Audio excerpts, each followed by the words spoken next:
The Silent Ultimatum. Admiral Sarah Chen stood at the observation deck of the Earth's diplomatic vessel Mindful Dawn, watching the sprawling Galactic Assembly Station grow larger against the backdrop of the Centauri binary system. The massive structure, with its crystalline spires and ornate architecture, had once filled her with wonder. Now, after 15 years of serving as Earth's military attaché, it only reminded her of humanity's mounting frustrations. Final approach clearance received, Admiral, announced Lieutenant Rodriguez from the bridge below. The Zalaxian traffic control sounds especially condescending today. Chen allowed herself a small smile. Let them enjoy it while they can, Lieutenant. Everything changes after today. The Mindful Dawn glided into its designated berth, a small docking area relegated to emerging species. The ship's modest exterior, with its deliberately visible welding seams and outdated propulsion systems, played perfectly into the role humanity had maintained for the past 70 years. Only Chen and a select few knew that beneath the manufactured facade lay technology that would make even the archivists of Proxima pause. Ambassador David Potul waited at the airlock, his traditional Indian formal wear a stark contrast to the utilitarian diplomatic uniforms preferred by most species. Ready to make history, Sarah. Ready to end the charade, Chen replied, falling into step beside him. Has the assembly received our preliminary notice? Oh yes, Patel chuckled, his eyes twinkling with barely contained anticipation. The Zalaxian High Speaker himself demanded an immediate explanation for our presumptuous request to address the full assembly. The Consortium of Advanced Species is particularly offended that we didn't submit the traditional 14 appeals for speaking rights. They passed through the station's security checkpoints, their supposedly primitive technology drawing the usual mix of pity and disdain from the alien guards. The Mindful Dawn's crew had nicknamed it the Gauntlet, a deliberate show of technological superiority, meant to remind lesser species of their place. The assembly chamber itself was a testament to the galaxy's hierarchical nature. The most advanced species occupy the highest tiers, while developing civilizations were relegated to the bottom rings. Humanity's section, barely elevated from the chamber floor, had been a source of constant diplomatic pressure to know their place. As Chen and Petal took their positions, the chamber hummed with the conversations of over 300 species. The Zalaxian High Speaker, his crystalline form refracting light in complex patterns, called for order. The assembly recognizes the human delegation, he announced, his translated voice carrying a hint of impatience. Though we must note this emergency session violates numerous protocols. With respect, High Speaker, Petal interrupted, causing a wave of murmurs, we are not here to observe protocols. We are here to deliver humanity's final communication to this assembly. The chamber erupted in a cacophony of translated objections. The consortium representatives, organic and synthetic alike, shifted in their elevated positions. Only the ancient observers, silent as always in their environmental pods, showed no reaction. 70 years ago, Petal continued once the noise subsided. Humanity joined this assembly with hope and optimism. We accepted your technological restrictions, your economic constraints, and your cultural guidance. We endured the raids on our colonies by unknown parties that mysteriously possessed detailed knowledge of our shipping routes. We watched as our proposals for mutual defense and technological cooperation were dismissed or buried in endless committees. Chen stepped forward, activating a small device. The chamber's holographic systems, designed to be incompatible with primitive human technology, suddenly came alive with crystal-clear projections. The display showed a massive structure emerging from quantum space near the Horsehead Nebula, its design unlike anything known to the assembly. This, Chen announced, is humanity's response. The structure continued to materialize, a vast space station, clearly of human design, but incorporating technology that should have been centuries beyond Earth's capability. More images followed, fleets of advanced ships emerging from hidden shipyards, defense platforms activating around human colonies, and infrastructure that dwarfed anything humanity had previously revealed. Impossible. The Zelaxian High Speaker's crystalline form flickered with agitation. Our monitoring systems saw exactly what we wanted them to see. Chen cut in. While you congratulated yourselves on containing our development, we built. While you dismissed our potential, we prepared. And while you debated our worthiness, we surpassed your expectations. Patel raised his hand, and the projections shifted to show a map of human space, far larger than officially recognized. As of this moment, Earth and all human colonies withdraw from the Galactic Assembly. We have transmitted the coordinates of our territorial boundaries to all member species. These borders are non-negotiable and will be enforced. The ancient observers, silent for so long, finally stirred. Their environmental pods hummed with activity as they processed the implications. The consortium representatives began shouting demands for explanations, while the mid-tier species watched in growing alarm. You dare threaten this assembly? The High Speaker's translation crackled with rage. This is not a threat, Chen replied calmly. This is humanity stepping out of the shadow you cast upon us. We tried playing by your rules. Now we make our own. As if on cue, the chamber's lights flickered. Reports began flooding in, human ships vanishing from monitoring systems, communication relays going dark along Earth's borders, and defense systems activating across human space. A final note, Patel added, his voice carrying across the chaos.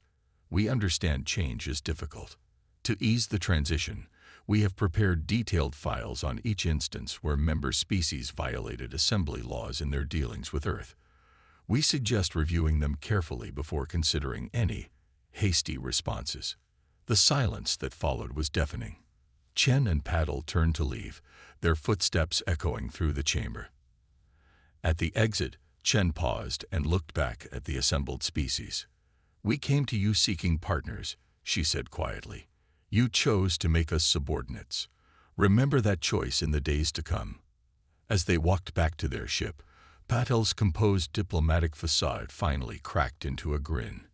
Did you see the consortium's reaction when you showed the Prometheus station?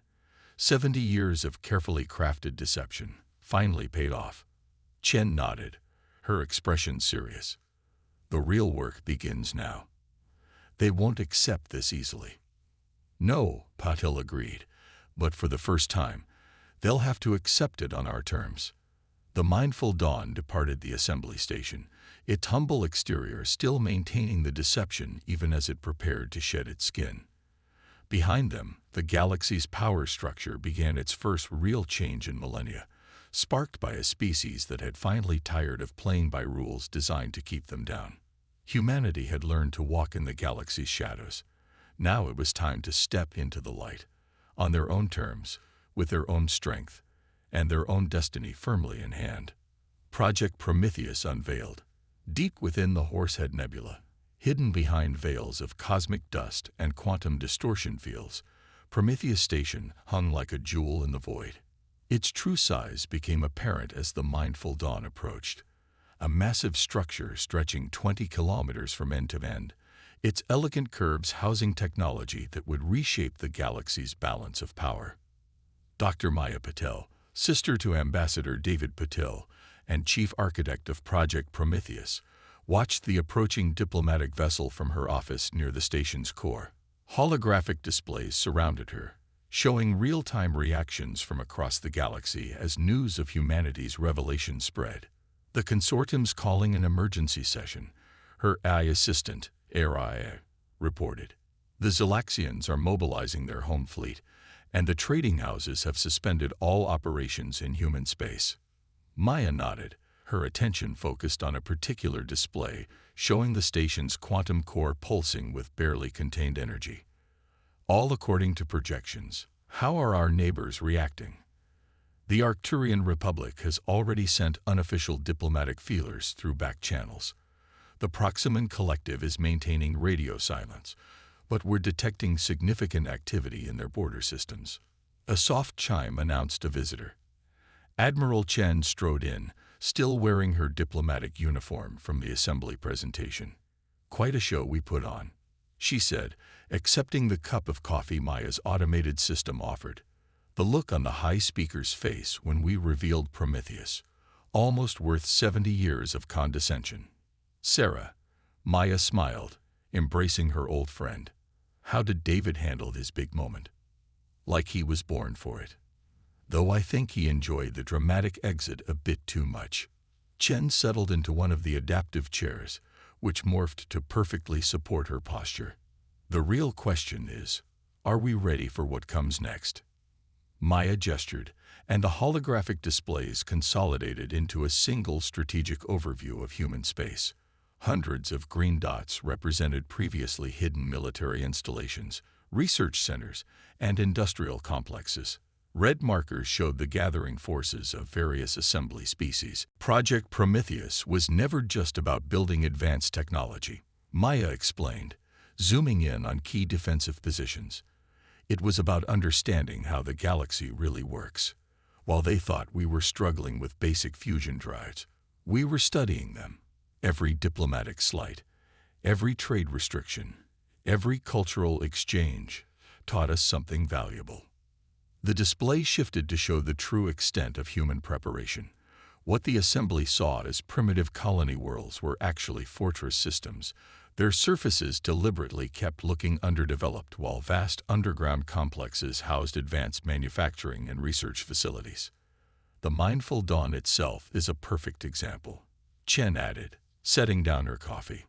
"They scan it and see exactly what they expect: an outdated diplomatic vessel.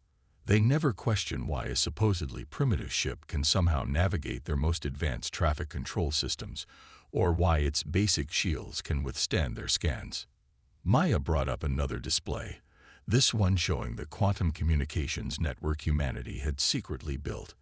While they restricted our official technology, we developed in ways they never imagined. They were so focused on conventional advancement paths that they missed our lateral moves entirely. Speaking of which, Chen leaned forward. "How are the specialization projects progressing?" Maya's expression grew serious. She activated a secure channel and brought up classified project files. Project Hermes has achieved full quantum entanglement communication across human space. Project Atlas has our gravity manipulation systems at 300% of projected efficiency. And Project Helios. She paused, allowing herself a small smile. "Well, let's just say our energy generation capabilities exceed even our most optimistic estimates."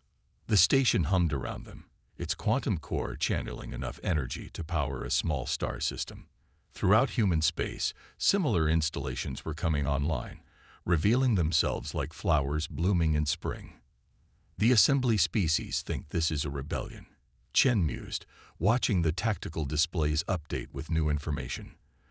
"They don't understand that we're not trying to overthrow their system. We're simply stepping outside it entirely." "That's what makes them so predictable," Maya agreed. "They can only think in terms of their existing power structures. The concept of a species simply choosing not to participate in their hierarchy doesn't compute." A priority alert flashed across the displays. The consortium had issued its first official response to humanity's announcement, a list of demands coupled with thinly veiled threats.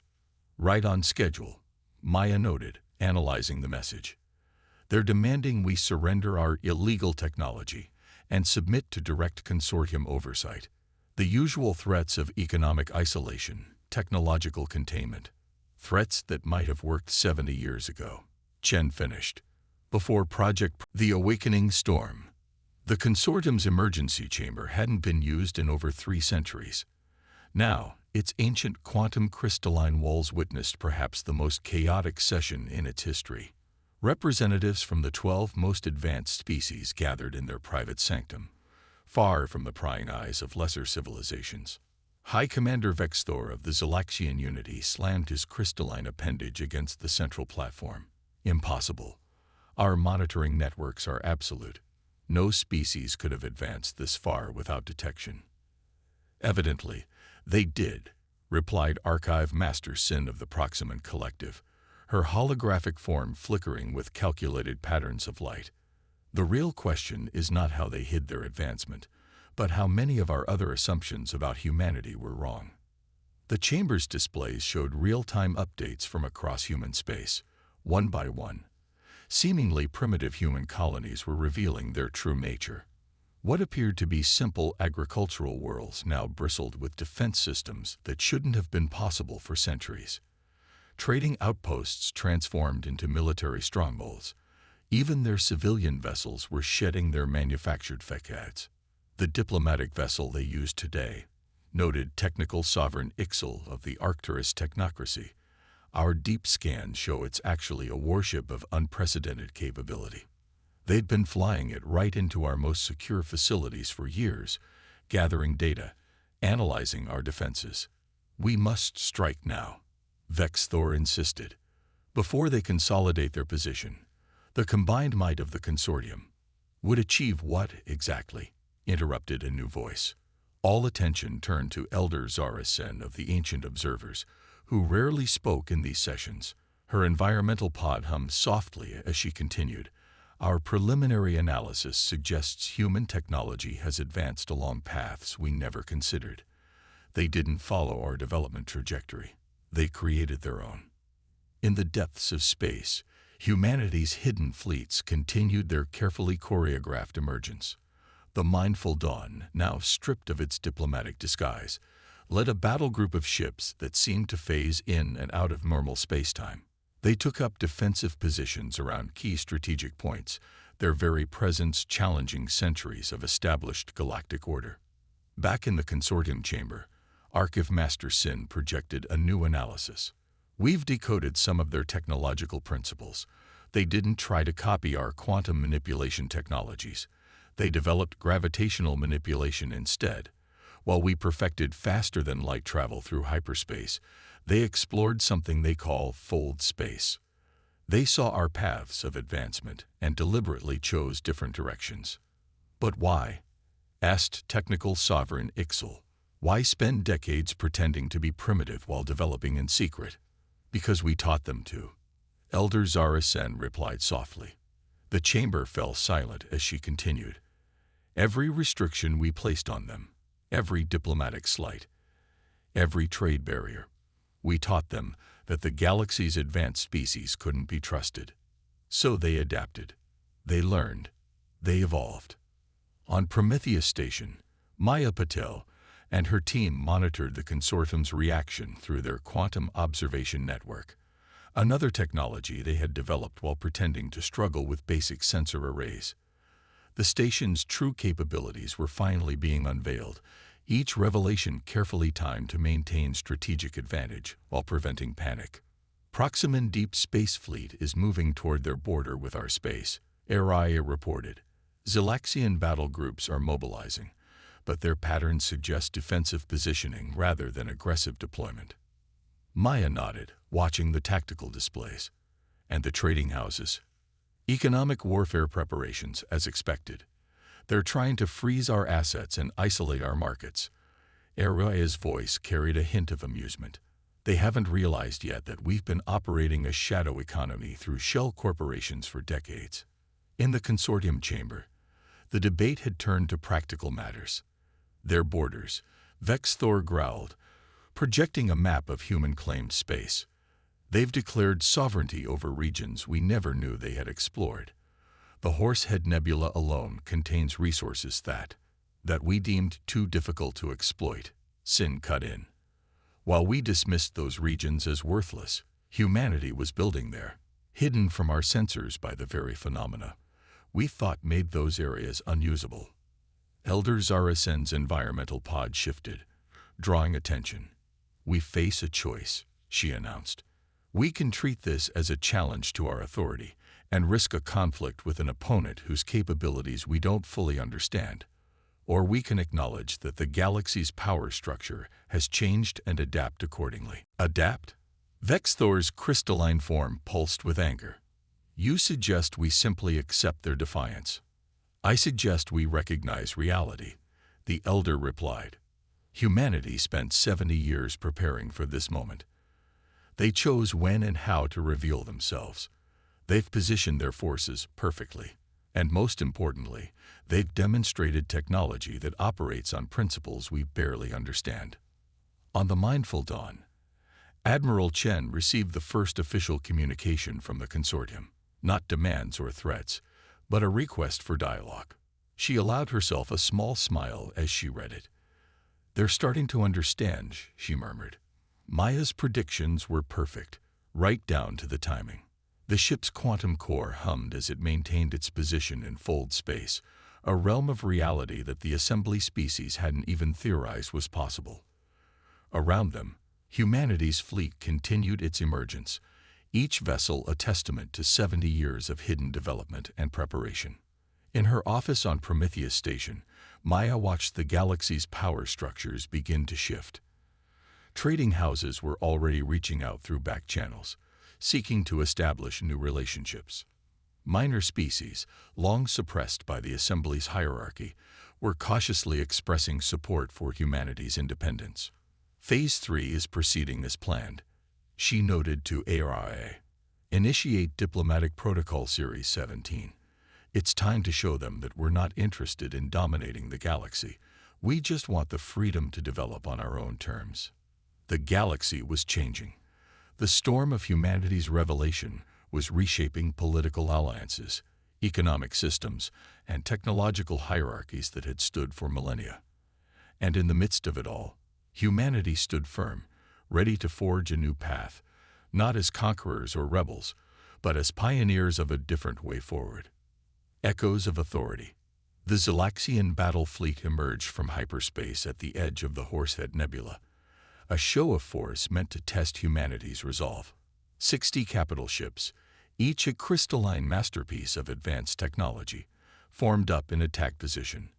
High Commander Vexthor stood on his flagship's command deck, watching the swirling gases of the nebula with all 4 of his sensor arrays. No response from the humans, his tactical officer reported, but we're detecting unusual energy signatures throughout the region. Of course you are, Vexthor replied dryly. Send the warning. Let's see how they. The space before them twisted. Where there had been empty void, 3 human vessels simply appeared. No hyperspace signature, no warning. They hadn't traveled to this location. They had somehow folded space itself to make here and there the same point. On the bridge of the lead human vessel, the horizon's edge, Captain Elena Santos watched the Zalaxian fleet with calm interest. Status of the quantum shield grid. Fully operational, Captain, her XO reported. Fold space generators ready for immediate action. The Zalaxians are scanning us, but their sensors can't penetrate our defensive fields. Elena nodded, her dark eyes fixed on the crystalline ships ahead. Open a channel. Let's show them how humanity handles diplomatic tensions now. In his private chambers on Prometheus Station, Ambassador David Patol was dealing with a different kind of confrontation. The holographic representatives of 6 trading houses hovered before him, their avatars crackling with barely contained fury.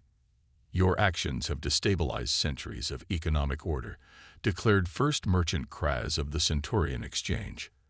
The markets are in chaos. Trade routes we've controlled for generations are now worthless with your borders closed.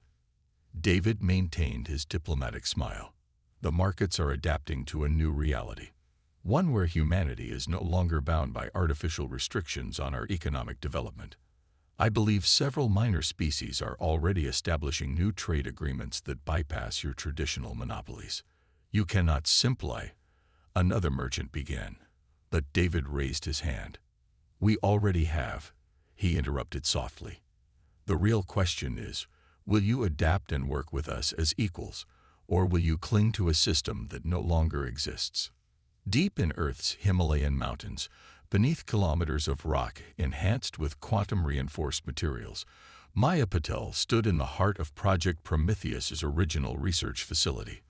Holographic displays showed the Zalaxian fleet's position, the trading house's economic maneuvers, and dozens of other potential flashpoints across human space.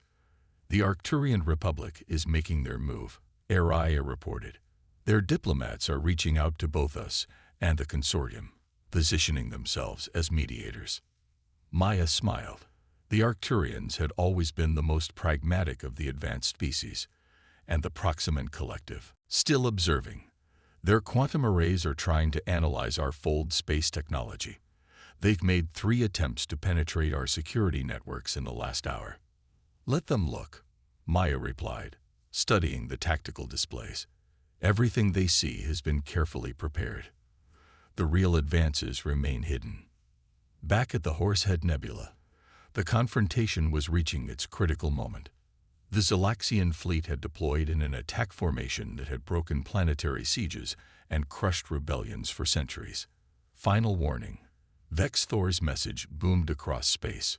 Return to your designated territories and submit to consortium authority, or face the consequences.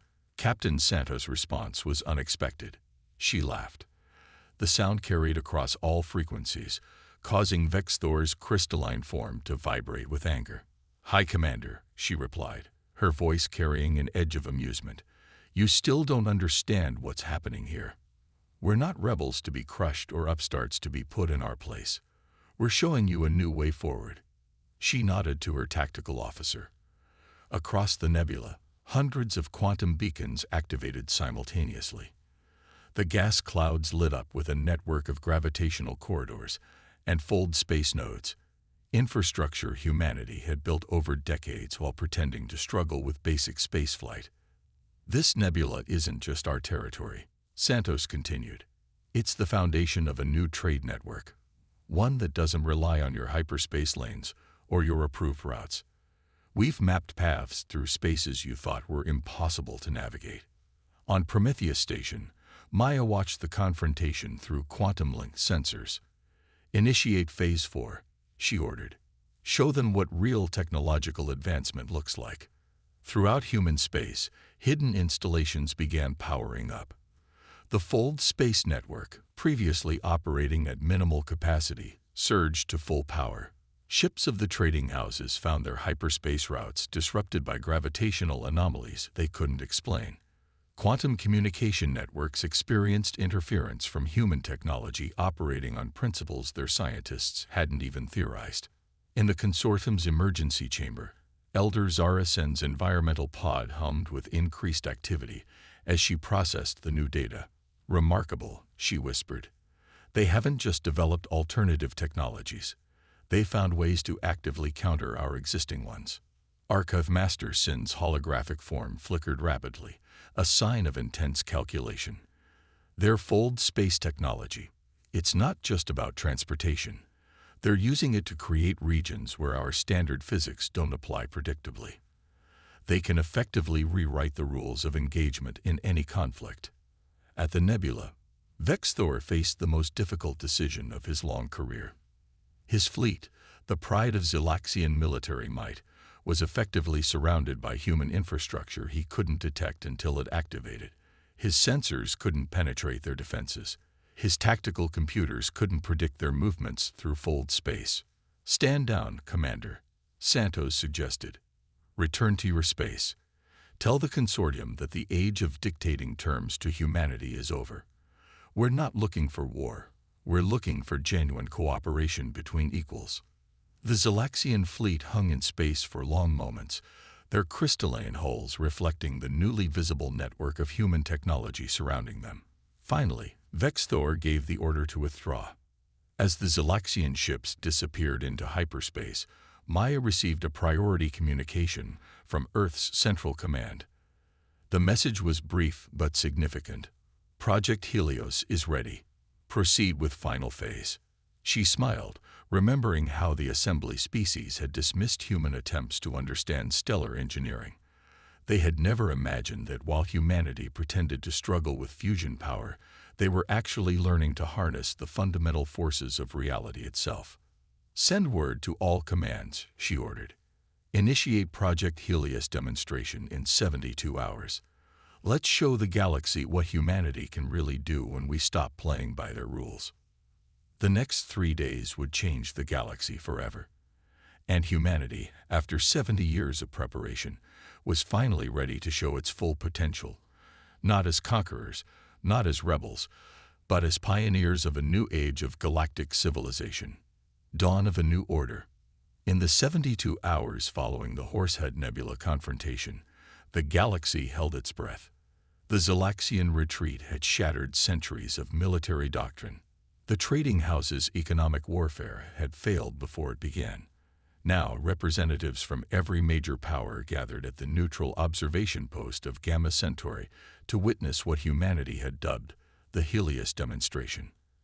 Admiral Chen stood on the Mindful Dawn's bridge, now fully revealed in its true form as humanity's most advanced warship. The vessel's quantum core hummed with power as it maintained position in fold space, simultaneously present at multiple points around the demonstration site. All observation posts report ready, Lieutenant Rodriguez announced. The consortium representatives are demanding to know what we're planning. Let them wait, Chen replied, her eyes fixed on the tactical display. Maya, status of Project Helios.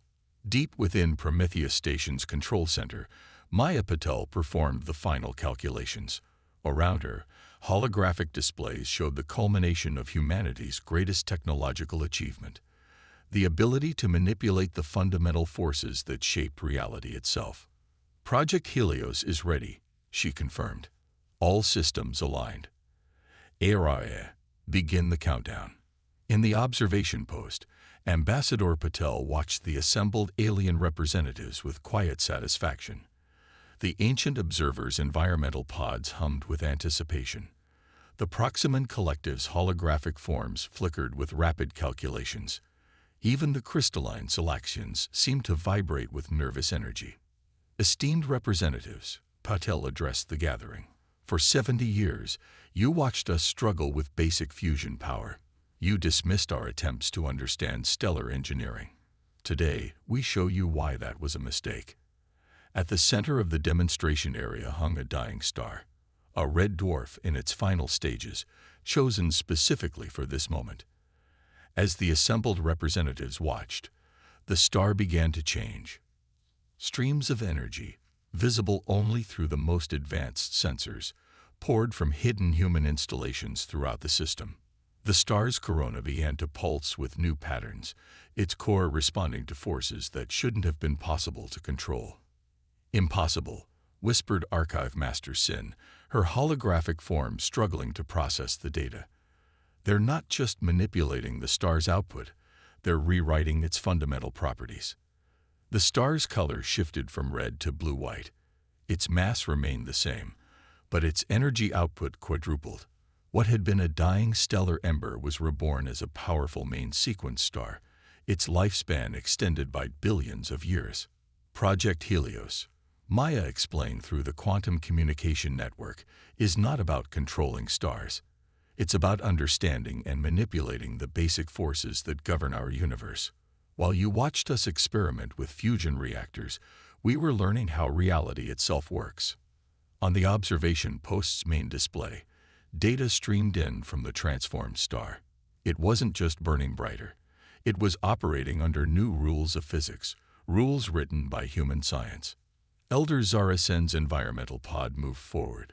You could have used this technology for weapons, she noted. Instead, you chose to demonstrate it by saving a dying star. Because that's who we are, Paddle replied. We spent 70 years preparing not for war, but for independence. We developed technologies you never imagined not to conquer, but to ensure we would never be conquered. The Mindful Dawn shifted fully into normal space, its true form finally visible to all. The ship was a masterpiece of human engineering, its hull incorporating technologies that merged quantum mechanics, gravitational manipulation, and fold space into something entirely new. Humanity hereby announces the establishment of the Solar Concordat. Admiral Chen's voice carried across all frequencies. Our borders are defined. Our sovereignty is non-negotiable. But we offer something the galaxy has never seen before: genuine cooperation between equals. Maya activated the final phase of Project Helios. Throughout human space, similar installations powered up.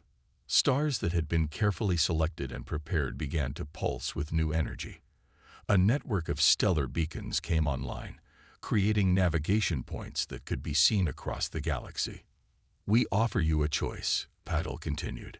Continue with the old system of hierarchy and control, watching as humanity develops technologies you can barely comprehend. Or join us in building something new. A galaxy where advancement is not limited by artificial restrictions, where cooperation replaces domination. The trading house's representatives were the first to respond.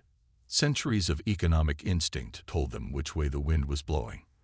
The Centaurian Exchange recognizes the solar concordat. First Merchant Kraz announced, "We propose immediate negotiations for new trade agreements." Others followed. The Arcturian Republic, always pragmatic, offered formal recognition within hours. The Proximan Collective, after analyzing the data from Project Helios, requested technical cooperation agreements. Even the Zelaxian Unity, humbled by their encounter at the nebula, began diplomatic overtures. On Prometheus Station, Maya watched the diplomatic feeds with satisfaction. 70 years, she mused. 70 years of hiding our true capabilities, of learning from their mistakes, of preparing for this moment. And now? Araya asked. Now we build something new, Maya replied. Project Helios was never just about stellar engineering.